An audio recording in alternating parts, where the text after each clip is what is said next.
जिसकी उपासना करनी है, जिससे हमें प्रार्थना करनी है, जिसकी आराधना करनी है, जिसके मिल जाने से हमारी सारी दौड़ पूरी हो जाती है, हमारी सारी इच्छाएं पूर्ण हो जाती हैं, कोई शेष रह नहीं जाता है। वो कौन है?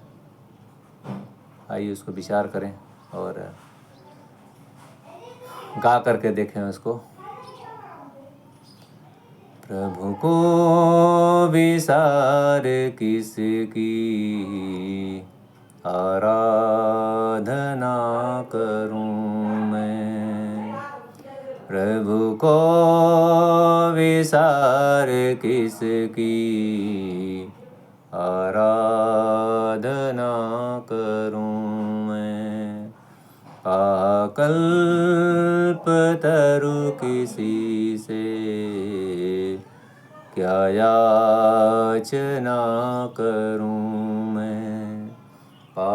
कल्पतरु किसी से क्या याचना करूं मैं।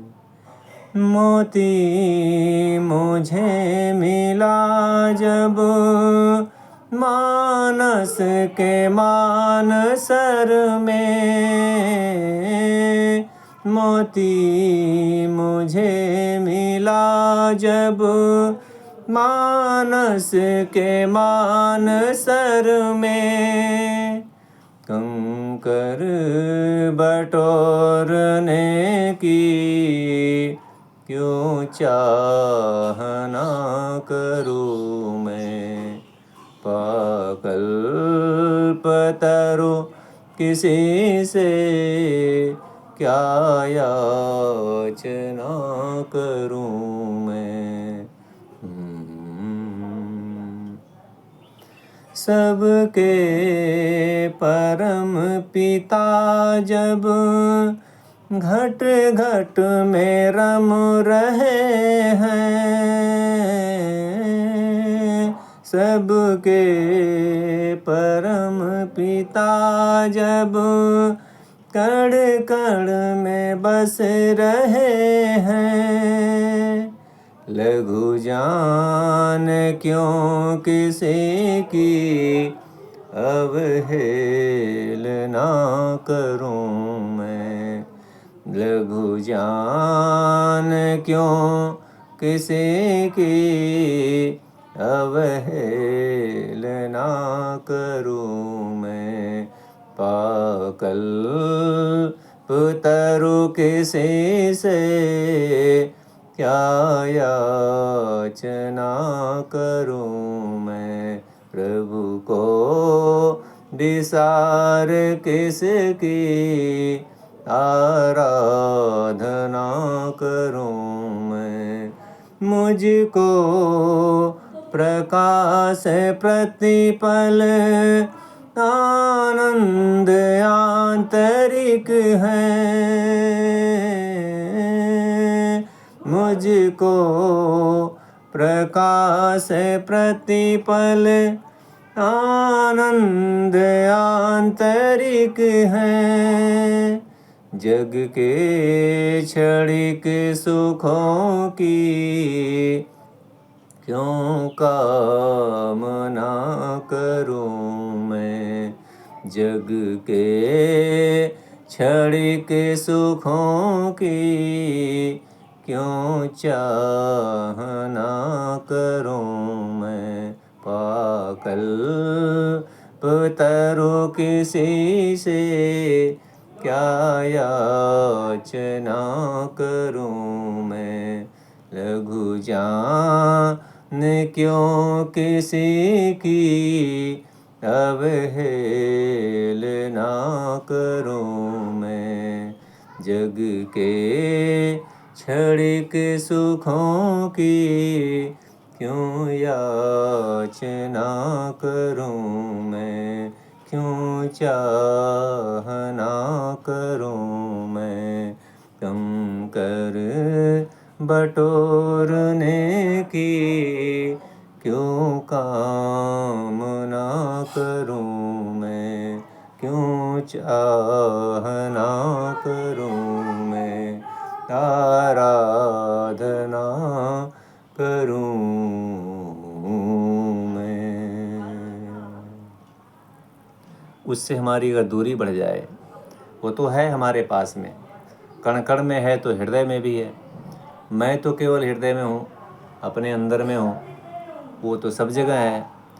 तो किसी को पाना है, जिसको पाना चाहते हैं, उसको सबसे नज़दीक में ढूंढिएगा तो बड़े आसानी से मिलेगा। और उसके मिलने के साथ आगे की जो घटना घटती है, वो फिर सारी भाग दौड़, सारा तनाव, सारा सब कुछ समाप्त हो जाता है। सारा अविद्या का जो अंधकार है पूरा तिरोहित हो जाता है। जैसे सूरज उगने के साथ में अंधेरा को ढूंढना पड़ता है, किधर गया वो। अंधेरा कुछ होता ही नहीं है, वास्तव में अंधेरा कुछ होता ही नहीं है, अविद्या कुछ होती ही नहीं। जहाँ विद्या होती है वहाँ विद्या को साथ लेके जाइए, प्रकाश को साथ लेके जाइए, फिर अंधेरे को ढूंढिए, फिर विद्या को ढूंढिए, अविद्या को ढूंढिए, तो पता चलेगा आपको वो तो है ही नहीं है। जो है ही नहीं, अगर होगी तो कहीं भी रहेगी, तो मिलेगी वो। इसलिए ये जो ईश्वर नाम का विशेष तत्व है हमारे जीवन में, उसको जानना, पाना और प्राप्त करके उसके साथ है एकाकार हो जाना, ये जीवन का लक्ष्य है। और हम सभी इससे जितनी दूरी रहेगी हमारी, उतना ही हमारे लिए समस्या है, उतना ही हम अंधकार में रहते हैं, उतना ही हम मुश्किलों में रहते हैं। परेशान शब्द का अर्थ ही है कि उससे हमारी दूरी है। जो ईशान से, जो ईश्वर से परे है, वो परेशान है। तो इसलिए उस दूरी को समाप्त किया जाए। कैसे मिलता है वो? चित्तवृत्ति निरोधः, योगश्चित्तवृत्ति निरोधः, तत्र स्थितौ यत्नो अभ्यासः, और दृष्टानुश्रविक विषय वितृष्ण वशीकार संज्ञा वैराग्यम। वो अभ्यास से और वैराग्य से मिलता है। निरंतर अभ्यास करना पड़ता है, और फिर धीरे धीरे मिलते मिलते मिल जाता है। उसको बैठ करके, उसको एकाग्र चित्र होकर के उसको देखना पड़ता है। तो योग के और सारे ऋषियों के ग्रंथ, वेद जो धर्म ग्रंथ है संसार के लिए है, वो सब कुछ वर्णन कर रहे हैं। तो इससे नज़दीकी बढ़ाइएगा तो रहेगा। घर में वेद को ले आइए, घर में पंच महायज्यों को स्थापित करिए, उसके साथ सानिध्य करिए, सारे संसार में घूमने जाइए। संसार बहुत विस्तृत, बहुत फैला हुआ है। जितना बाहर है संसार में, यम नियम आसन प्राणायाम प्रत्याहार से जितना आपको पता चलता है, उससे कहीं अधिक विस्तृत संसार आपके भीतर है, हमारे भीतर है। तो बहुत सारी चीज़ें वहाँ पर अंदर हैं, लेकिन हमें अंदर जाने का रास्ता ही नहीं पता, अंदर जाते कैसे हैं। बाहर के लोग भटका करके इतना रखते हैं कि हमें जाना अंदर कैसे, वो पता ही नहीं चलता है।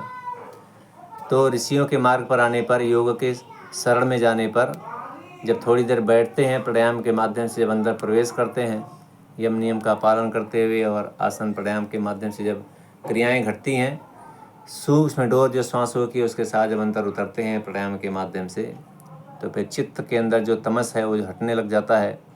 मन के अंदर जो विकार है वो मिटने लग जाता है। और फिर उसका जो साक्षात स्वरूप है, अपना जो साक्षात स्वरूप है, जो उसका बोध धीरे धीरे आने लगता है।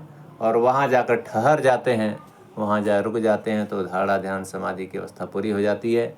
फिर वहाँ से जो प्रकाश लेकर के आते हैं, फिर सारे संसार के अंधेरे को मिटाने के लिए तत्पर हो जाते हैं। ऐसी घटना जिसके जीवन में घटती है, वो योगी महायोगी हो जाते हैं और ऋषित्व को प्राप्त करने वाले हो जाते हैं। तो हम सभी को इस क्रम को आगे बढ़ाना चाहिए, और सबको मिल करके इस ऋषियों की संस्कृति को, परंपरा को अपने परिवार से आरंभ करके, महर्षि दयानंद ने बहुत पुरुषार्थ, घनघोर पुरुषार्थ किया, और उनके पुरुषार्थ के कारण से आज धरती पर जो थोड़ा प्रकाश दिखाई पड़ रहा है, धर्म के नाम पर, वेदों के नाम पर, संस्कृति के नाम पर, वो चल रहा है। नहीं तो ऐसी ऐसी उल्टी परंपराएं चल रही हैं कि जो करना है उसके लिए कदम नहीं उठते, और जो नहीं करना चाहिए उसके लिए भागे दौड़े पड़े हुए हैं। सब कुछ, सारा संसाधन अपना लगाया हुआ है उसमें।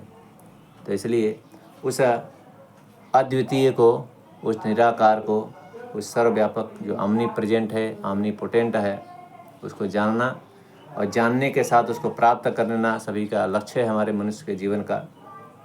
इसलिए उसकी ही आराधना कीजिए, उसकी उपासना कीजिए। उसका करने के पहले उसको जान लीजिए वो है कौन।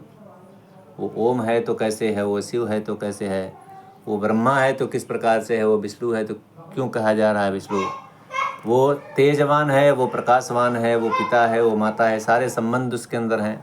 तो वो जानना समझना हम सभी का लक्ष्य होना चाहिए। और वो बिना योग के बिना, यज्ञ के बिना, पंचमहायज्ञों के बिना वैदिक संस्कृति के वो मिलने वाला नहीं है। बाहर चाहे दुनिया में जितना भटक लीजिए, लेकिन जब मिलेगा तो आपके अंदर से ही मिलेगा। इसलिए उसको सबसे नज़दीक में रोज़ सुबह शाम मिलने की कोशिश कीजिए, तो एक दिन आएगा कि वो मिलेगा अवश्य। तो इन्हीं शब्दों के साथ आज की वाणी को यहीं विराम करेंगे।